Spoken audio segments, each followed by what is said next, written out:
Yo, what's up? It's your boy DJ 10th Power coming to you from the Lion's Den right here in York, PA. Here we are with episode 3 of my conversation with Jill Jones. It's the final piece to the 3-piece puzzle. Check this out. G-Spot, Funky. Yep. G-Spot came from magazines, for real. We were on a plane looking at like Mary Claire or something, magazine, tearing out pictures of outfits. And there was a whole article about a G-Spot. Like, what is that? And I mean, I guess we tried to find out what that was, and then decided to write this. Spent a lot of time finding it. Then it's like, yes, it does. Does it exist? I think so.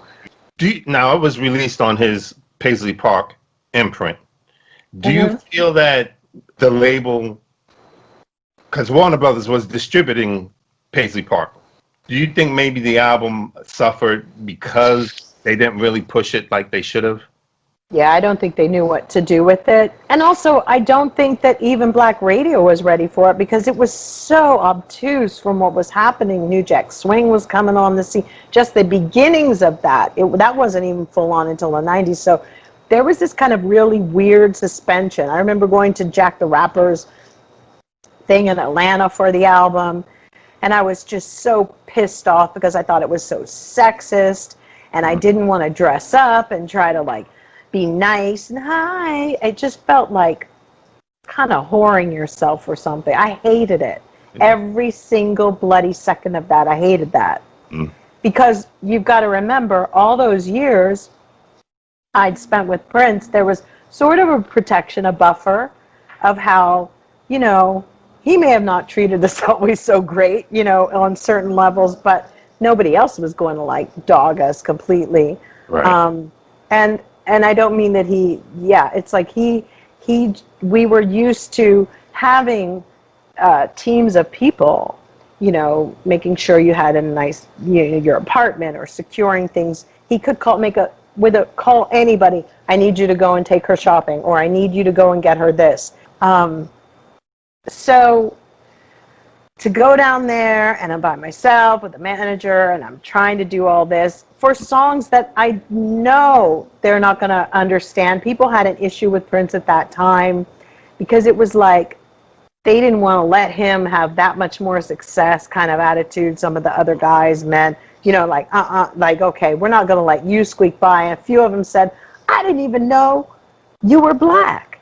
But it just turned into that, or he was too much of a curiosity that people always wanted to ask constantly. And so I think with Warner's, what happened is they also were leveraging him about releasing certain things that they wanted from him.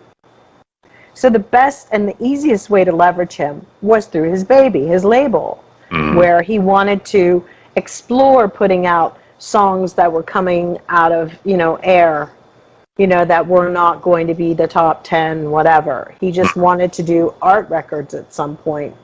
And they weren't going to have it unless he delivered delivered. Because you could see there was a level of sophistication that started to change with the family. And then there was me. And I think it was because our influences also in life started to change. Had been in Paris. But Prince was always very firm on trying to not ever be like the mainstream on a certain level.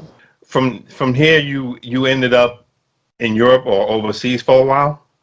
Yeah, I went to London for a long time. I think I came back in 1991 and then had a place in New York. So I was kind of just still trying to figure out what kind of music. When I was in New York, it became a little bit harder because I was doing stuff with some of my friends came from Paris, and one of them was so into Africa Bambaataa, and I started to explore that world.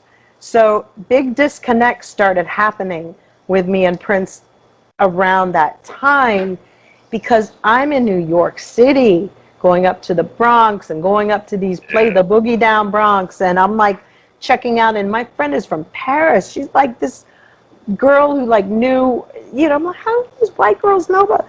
I'm going, and it exposed me to different things, different DJs, and I will say, it confused me musically. Okay. I was like, I don't know what I want to do. I was just so enthralled with other people's work and like going, who are you? What do you like to do? And I think that, when we did finally settle on the album that I did, it had to have the European and all these kind of different textures. That's why it may be a little bit disjointed, only because there's so many different elements of things I loved. But then even after that, like I said, I just started going to London or hanging out with very different music sectors. Like I got into Algerian rye music heavily. So for the second album, I'm like calling Prince, I love this rye music. He goes, well, where can I get it? I'm like, I've got some cassettes. They only sell things on cassettes. It's coming from Algeria, and I got to get it to you. It was like, he would fly to Paris, and he was like, what are you doing? But he knew what I was talking about, and in that way, he was quite paternal. He understood that aspect of it, and he kind of let me be me, and then sometimes he didn't, and sometimes we did, and we just always had a back and forth relationship. It was always ongoing, but it was never dull. I don't think I ever made him dull. He was always like, what's going on? Like, what are you doing now? Yeah. And I see that you've worked with different producers and different styles of music, and like your version of "Call Me," I was blown away. The way Oh, they with Todd slowed the Terry. tempo up on that, and Yeah, I Todd was thought you great. nailed it. I thought that was dope. Yeah, Todd was something else. I mean, it was like, those were really nice explorations of, to try out house or to try different versions of dance music. How did you end up with Chic? I had worked with Niall on a project, Earth Girls Are Easy, a film. When I flew in for that session, I had the worst cold in the world. It was so bad I fell asleep on the floor. I mean, and I remember I was staying at my friend Naomi Campbell's house, and I knew Naomi from Oh Paris. yeah, your friend name. But she and I were closer then. I mean, we just say hi now through the, whatever, but she was a baby, but she was doing incredibly well, and I flew there, and I was sick. I mean, I had to go back to her apartment. I had the flu, and I remembered that. So Niall, we couldn't wait. I couldn't do it another day, and we had to keep that song. So years later, they just reached out, like, are you available for this Budokan gig? And Niall and Bernard already knew me, knew my voice. And then I ended up on that gig, and it was another historical gig because that was the one where sadly Bernard passed away on the tour. So I just felt like it was meant to be as well. I don't know, like just full circle. And everybody was incredible on the tour, and being in Japan was mind-blowing. Yeah, good man, Niall, Bernard, both businessmen to a T. Workaholic like Prince. Yeah, I think so, but to a different degree, where I still think that he knew how to enjoy life. I mean, that was the beauty about Niall versus Prince. There were people talking. I think Niall's had a richer life as far as, or has had that more than in a way Prince did, because Prince was always in a studio, like in a frenzy he found his biggest happiness, I think, in those moments. And that was the way he could connect to people through his music, as I had said earlier. But Niall can connect on all levels. And where do you go from here? Somewhere along the line, you get married, you have a beautiful daughter. Well, by the time I worked with Niall, I was divorced. So I was divorced. I'd lost my mom. So it came at a really great time to re-emerge back out into doing something again. Because I was a little lost for many years after that. It was just so much to lose at the same time, like the divorce, the marriage, the record deal. It was a lot. And I had a tiny baby who was like a year. What was Zuzu was about 20 months. She was almost 2. It was just a lot for me. So that kind of helped you get through that period? It did. For that minute, it was nice to be back. You know, it was 1996. I was like, I'm back. And then, you know, I had to deal with the ups and downs of, did I want to do this anymore? And I made a decision that the music thing was not going to be the thing for me because it would consist of a lot of traveling, and I was only one person. I'm an only child, essentially. And so I went into, I think then I started and went into interior design or restaurant work and anything I could find to figure out what I could do. But ultimately it landed in interior design. You went back to school also? Or was this later? No, this was later. I think the way they need to teach kids in school, I swear to you, is more trade or more, like if they'd have taught, you'd pick your degree differently. You would pick all of it differently if you knew. Because now I was sitting the other day saying, I should have done sociology. I should have been a sociologist. You And continue. it was fun. Continued learning, but I should have got a sociology degree or in humanities or something. Because at the end of the day, I think I'm pretty fascinated by people, and I also am pretty forgiving, I'm pretty malleable of things, and flexible. And I think it took a while after my mom passed away, and I didn't know if and I wasn't going to call Prince. I was like, no way am I calling him. I don't want to go crumbling back. I don't have, I was like, no way. And I was like, besides, he's married. But it was like, his marriage is breaking up now, too. So, no. So it was just, it's just life, But one thing is you've got to just keep finding things that interest you and consume you for a minute. To go 9 to 5 somewhere for a whole life, I couldn't even imagine that. Mm-hmm. I don't get that. I think that's not my cup of tea. So it worked out. I learned so much. I met people from so many places. And, you always got to get your hustle on when you don't have any money. I do remember lying to the Wu-Tang Clan one night. They came to a bar that I was bartending in, and one of them recognized me and said, "You're Jill. You're from Purple Rain." I was like, "No, it's not true."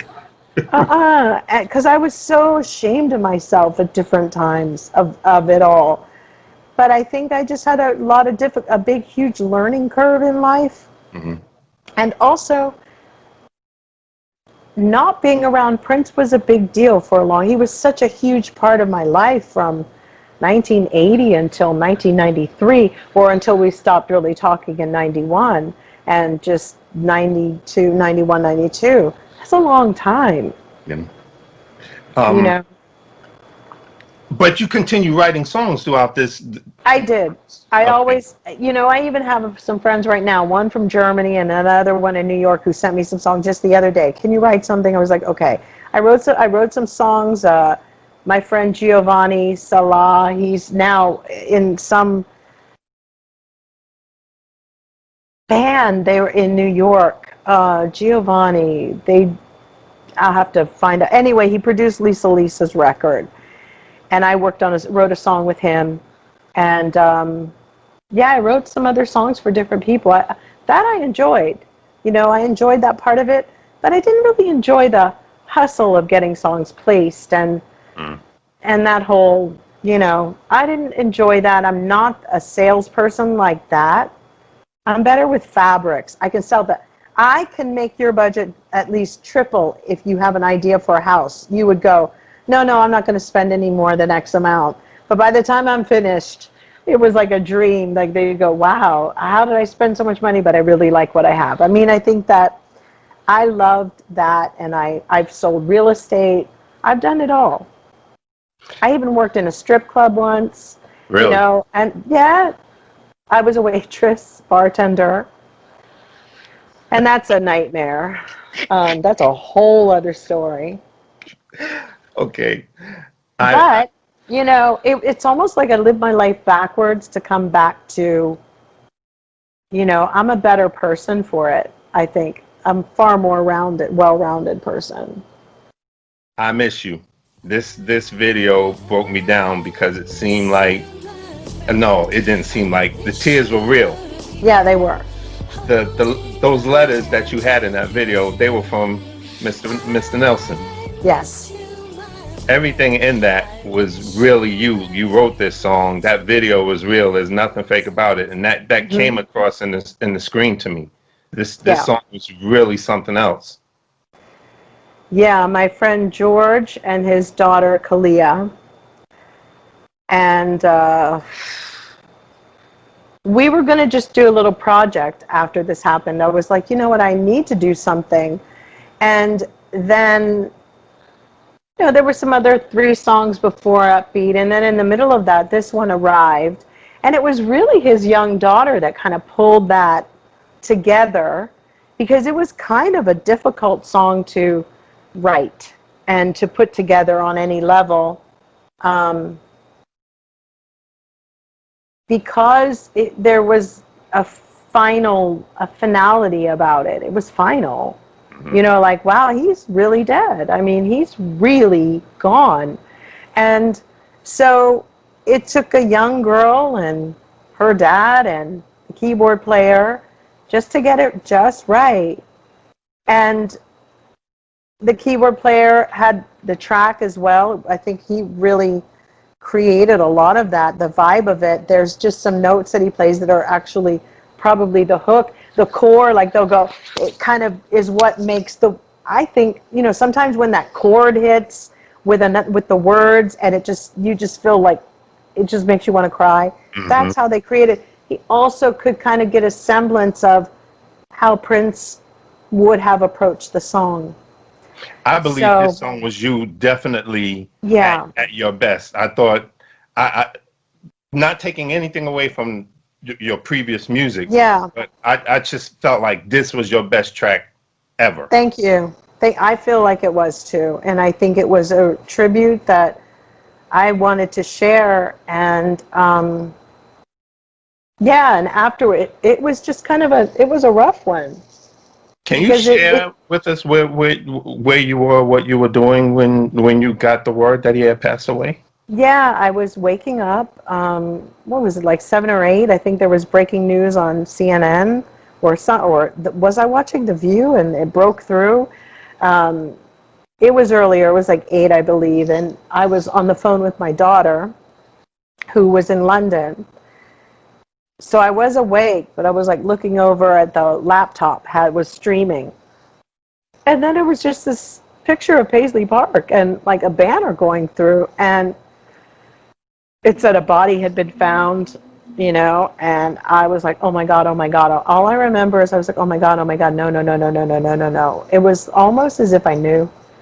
But then I remembered saying to my daughter, oh no, maybe it's a gardener, maybe it's another girl. And it was just so, but I kind of knew in the pit of my stomach that it was him.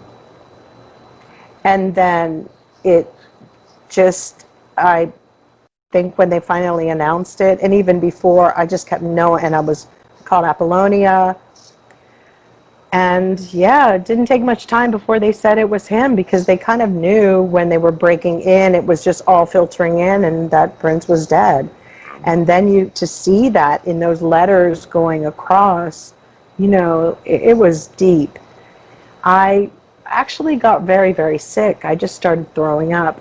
What was weird about that night, not to, you know, a few people I've spoken with had something happen to them the night or the early wee hours of the morning that he passed, at least a few people that I know, and I don't think they're making it up. Myself. Huh? I'm gonna share that with you off camera, but I was sleeping, and in the middle, like, I don't know, it must have been 3 or 4, or maybe it was midnight. I don't know what time. I know that in the middle, I was sleeping, and I woke up going, I couldn't breathe, and now I have asthma, but it wasn't an asthma attack. This was like I was in the middle of a bad dream, only I don't remember the dream. But it woke me. I sat straight up in bed. First of all, I'm never even sleep on my back to be like full up, like, and I just sat there for a minute, and then I got up and obviously went to the bathroom and peed because everybody sort of gets a glass of water. But I came back and I thought it was really strange. My husband was sleeping, but I know it was just this thing. And a girlfriend of mine said she woke up in the middle too with a bad feeling that someone was gone, and she thought it was her dad. So she called to see if he was okay in the middle of the night. And it wasn't, but she knew, because she's also an indigenous person. She goes, somebody's gone. Somebody close to me is gone. And I kind of had felt that. I said, I felt the same, Carol. I was like, strange. But there was nothing any of us could do because it was already done. I do believe it was timed in a very strange way. Everybody, there's about 3 people that I know that this happened to, and now you're going to tell me later that it happened to you too, something. Yes, Yeah. ma'am. Your daughter. We were talking about this before we started filming. Wow. Listening to her music, and I checked out her videos, and then was on your page today to find out she had something new out. Yes. What a voice, what a sound. Your daughter's dope. Oh, thank you. Yeah, she Now, how released do you today. pronounce her name? Azucena. Azucena. Okay. Yeah.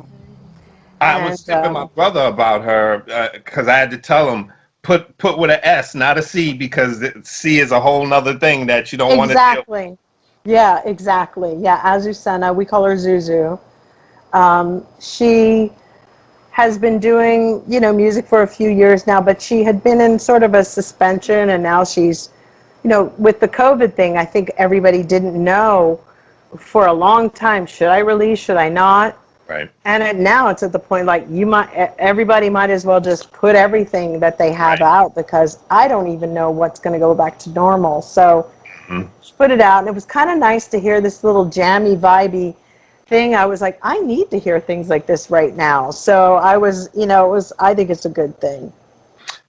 Chip off the old block. She writes her own music She's as more, well. she's more hands-on. Now she's, when I spoke with Prince before he passed away, I saw him at Vanity's memorial, or the after party that he had. He was supposed to meet with her. Prince wanted, I had spoken about her. He knew labels, recording. He didn't think that she should sign, and here we are, and whatever. But she works as hard as he, in that respect. I try to get her to enjoy herself more. But there is something very different between me and those kind of people. I just couldn't be in a studio and in myself that long. People who absolutely love their music. That's just, I don't know if I've had that love. I love performing. Okay. But I also love being out in nature, and doing certain things are really important to me. But it is, whatever gifts God gives you, you should never just waste them. Absolutely. But he gave her a gift, and she really is attached. I remember when she was really little, and, I hadn't spoken to Prince for years, and I was like, oh. And then he goes and he signs this deal at Columbia, and my friend is like the chairman. Like, a friend of mine works in the chairman's office, and I'm like, he's like, guess who we signed today? Who's going to do a project? I said, he's like, Prince. I went, oh, I can't get away from him. And so a couple months pass, and then I'm in the kitchen one day in New York doing something, and then Zuzu was really little. She comes out singing like musicology, just singing like musica. And I was like going, what? And I knew it was Prince's song because I'd heard, but I was like, how does she have this record? Well, I guess she found it because, friend gave it to me, and it's sitting in the house. She's loved it. Talking about Dougie, call me. And I was always like, okay, here we go. So it's no surprise that, she's into music as heavily as he was dedicated. And she's like a true artist. Is she True. stateside or is she overseas working on music? She got stuck here when the COVID thing broke out. I think she said she wants to go back in December to London. Okay. But yeah, she's here. Well, So we wish her luck with her career, and we'll thank definitely be you. supporting here. Oh, thank you. There will be Stay, more. stay with me. I want to thank you for your time Thank with. you. Sorry about the mix-up. Oh, it's all good. We got you here, and I had that's. a senior moment. It's like, Jill, we are supposed to be on. Well, hang on a minute. And I kept saying, I'm gonna just wait till one. I'm gonna just wait till one. She's gonna get on. She's gonna get on. And sure enough, I kept just checking the messenger, and I was like, then you came in. And I was like, thank you. I had my phone the whole time. I'm sitting here like looking at like earthquakes. I was like, and then for some reason, just went over and was like, and then I saw you say, well, it's 10 o'clock. It was almost 10. I was like, oh my God.